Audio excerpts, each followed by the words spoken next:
Eu terminei a primeira matéria da faculdade, História Cristã, e o que eu percebi a respeito disso é que, vou ler aqui 1 Pedro 2:11, que diz o seguinte: Amados, insisto em que, como estrangeiros e peregrinos no mundo, vocês se abstenham dos desejos carnais que guerreiam contra a alma.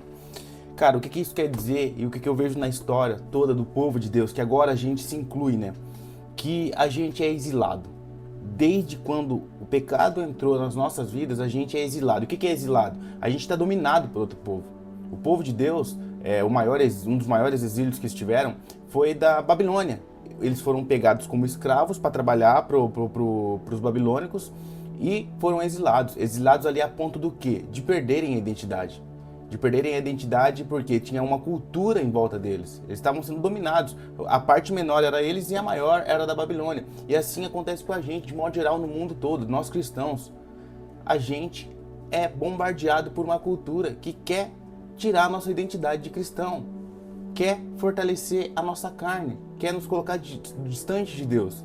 E isso, o pecado e Satanás atuam nisso para nos tirar de perto de Deus. E eles têm uma vantagem. Porque a natureza pecaminosa, depois que entrou na gente, a gente está lascado, porque a gente tem uma tendência a pecar. E é por isso que a gente sofre, é por isso que a gente gosta de fazer o que é errado, gosta de fazer o que não agrada a Deus. Nem sempre foi assim.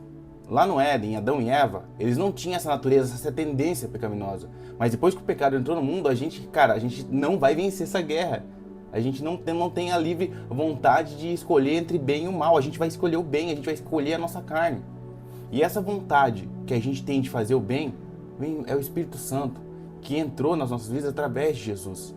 E ele nos dá a oportunidade agora de escutar a voz do Espírito Santo e seguir o lado bom, e seguir o Espírito, e não a carne, não ser dominado por Satanás.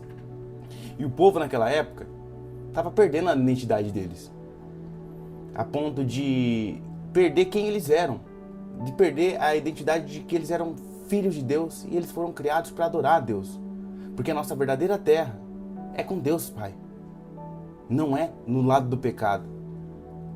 E até a gente percorrer esse caminho é difícil. O povo percorria e não sabia para onde eles estavam indo. Eles tinham fé que eles estariam próximos de Deus. Só que a gente hoje em dia tem a ponte que nos leva até Deus, a ponte que tira o abismo, quebra esse abismo, que a gente pode passar por cima e diretamente a Deus. Jesus Cristo, ele veio para nos dar essa solução.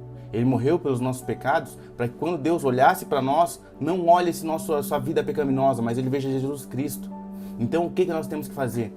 Caminhar para a santidade, buscar estar mais próximo de Deus sempre, porque a gente está atravessando essa ponte e indo diretamente para os céus com Deus, para a gente sair desse nosso exílio, dessa luta constante com o pecado, e a gente chegar na nossa verdadeira terra, no nosso verdadeiro lugar, que é com Deus Pai, que é com Jesus Cristo, com o Espírito Santo. A gente está lá em perfeita harmonia, e para a gente resgatar a gente já tem a nossa identidade como cristão, mas para a gente resgatar ela plenamente, ela por completo, aonde a gente vai fazer o que a gente tem que fazer, glorificar e adorar o nome de Deus. Então, como diz Pedro, se abstenham dos desejos carnais que guerreiam contra a alma. E no versículo 9, um pouco anterior, diz o seguinte: Vocês, porém, são geração eleita, sacerdócio real, nação santa, povo exclusivo de Deus, para anunciar as grandezas daqueles que o chamou das trevas para a maravilhosa luz. Ele nos chamou das trevas para a luz. Ele abriu os nossos olhos, que a gente tem que voltar a essa nossa identidade.